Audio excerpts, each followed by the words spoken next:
আজকে তো রাস পূর্ণিমা উপলক্ষে বাড়িতে আজকে পুজোর তোড়জোড় চলছে।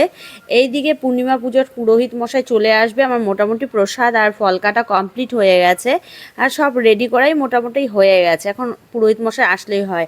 আর এই দিকে এখন হচ্ছে একটু চা খেতে ইচ্ছে করছিল, তাই হচ্ছে আমার ননদিনী আমার জন্য চাটা বসিয়েছে। আর এইদিকে আমি মিষ্টান্ন হয়ে গেছে, খিচুড়ি বসিয়েছি।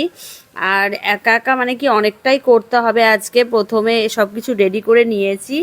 আর একা হাতে না আমি অনেকগুলো খিচুড়ি তো একসাথে করতে পারি না, আজকে অনেকটাই খিচুড়ি করতে হচ্ছে একা একা। আমি করলেও অল্প পরিমাণে করি, কিন্তু আজকে পরিমাণটা একটু বেশিই ছিল। যাই হোক, বসিয়ে দিয়েছি। এইদিকে দুপুরবেলা ভোগ হবে, আবার সন্ধ্যাবেলা ভোগ হবে, তারপরে হচ্ছে সারাদিন উপোস থাকার পরে তারপরে সব কিছু। তাইও চলে এসেছে, এখন পূর্ণিমা পুজোটা স্টার্ট করে দিয়েছে। পূর্ণিমা পুজো হচ্ছে, আর তার সাথে আমি ওই দিকটাতে ভোগ বসিয়ে দিয়েছি। তা যাই হোক, একদম ঠিক টাইম মতোই মনে হচ্ছে আজকে ভোগটা আমার রান্না করা কমপ্লিট হয়ে যাবে। তারপরে এখন হচ্ছে ভোগ আমি নিবেদন করব, ভোগ নিবেদন করে তারপরে মানে সবাইকে প্রসাদ দিতে হবে, একটার পর একটা তো আছেই। তা আমার হচ্ছে মোটামুটি কমপ্লিট হয়ে গেছে, এখন ঠাকুরকে নিবেদন করছি। জানি না কেমন হয়েছে, ভগবানের উপরে ছেড়ে দিয়েছি। তার কারণ আমরা রান্নাঘরে রান্না করি একরকম, আর হচ্ছে তোমার ঠাকুরের জন্য যখন রান্না করি জানি না কিভাবে সেই জিনিসটা মানে ভালোই হয়ে যায়। হয়তো রান্নাঘরে রান্না করলে একটু না একটু প্রবলেম, হয়তো কোনোটাতে নুন কম বেশি এগুলো তো চলতেই থাকে, কিন্তু এইখানে না ঠাকুরের যদি মন দিয়ে তুমি রান্না করো না, ঠিক রান্নাটা ঠিকই হয় মনে হয়। যাই হোক, আমার ঠাকুরকে নিবেদন করা শেষ, এখন প্রসাদ সবাইকে দেব, দিয়ে আবার সন্ধ্যাবেলা আমার ভোগ দিতে হবে, তারপরে ভোগ দেব, দিয়ে তারপরে হচ্ছে প্রদীপ জ্বালা। ওহো, তোমাদের তো বলাই হয়নি আমি কি কি আজকে ভোগে করেছি। আজকে ছিল খিচুড়ি, বাঁধাকপির ঘন্ট, এদিকে পনিরের রসা ছিল, আর হচ্ছে মিষ্টান্ন, লুচি, বেগুন ভাজা, পটল ভাজা।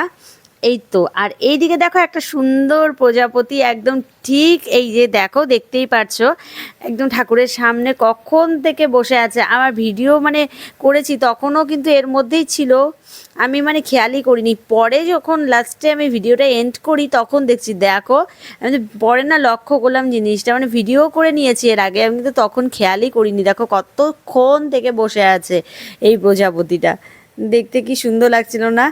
যাই হোক, তারপরে তো এখন সন্ধ্যাবেলা ভোগ নিবেদন করছি, আর তার সাথে আমার মেয়ে আজকে খুব জেদ করছে কি নিয়ে জানো, ও মোমবাতি পুরোটাই ধরাতে চাচ্ছে। আর আমি ওর হাতে লাগবে বলে আমি মানে যতটা পারছি ওকে কম দেওয়া যায় সেটাই বোঝানোর চেষ্টা করছি, কিছুতেই বুঝতে পারছে না, সেই কান্না করেই যাচ্ছে, তুমি আমাকে ছেড়ে কেন এতগুলো মানে ধরালে, এগুলোই শুরু করে দিয়েছে, ধরাচ্ছেও না, শুধু কান্নাই করছে ভ্যা ভ্যা করে। যাই হোক, তারপরে দেখো আমাদের মেনলি না আজকের দিনটাতেই বাতি ধরাই, এর আগেও তোমাদেরকে বলেছি, আজকেও আবার বলছি, মানে কালী পুজো দিওয়ালিতে আমাদের বাতি নয়, আজকে দিনটাই মানে স্পেশাল, এটাই আমাদের নিয়ম। আর এইদিকে আমাদের পাড়ার মধ্যে আমাদের বাড়ি আর আমাদের জ্যাঠা শ্বশুর বাড়ি আর আরেকটা ভাসুরের বাড়ি, এই তিনটা বাড়িতেই বাতি ধরানো হয়েছে। বাতি ধরালে বেশ ভালোই লাগে বাড়িগুলো দেখতে। আর আজকে মানে বলে না সব বাড়ি মানে নেই, তার মাঝখানে তিনটে বাড়ি জ্বলছে, এরকম ব্যাপারটা। তারপরে হচ্ছে তোমার অনেকেও হয়তো দেখেও অবাক হয়ে যায় কি ব্যাপার আজকে বাতি ধরিয়েছে, এরকম একটা ব্যাপার থাকে। যাই হোক, আর এদিকে দেখো মেয়েকে দেখো, এই যে ও মানে কি বলবো, ওর বম্মা দিয়েছিল সেগুলো উঠিয়ে নিয়ে ও আবার নিজে দিচ্ছে এগুলো বসে বসে, মানে সেই ওর আজকে রাগ উঠেছে, বাতি দিয়েই ছাড়বে। কমলা রানীকে দিয়ে উঠাই।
এদিকে বাজি ফাটানোও চলছে, মানে আজকে বাজিও ফাটাবে, তাই বাজি ফাটানো এগুলো চলছে আর আমরা দাঁড়িয়ে দাঁড়িয়ে সবাই মিলে আড্ডা মারছি আর এগুলো দেখছিলাম।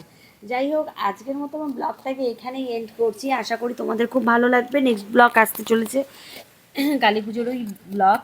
যাই হোক, ভালো থেকো সবাই, আর অবশ্যই যারা যারা এখনও সাবস্ক্রাইব করোনি প্লিজ সাবস্ক্রাইব করে নিও। বাই।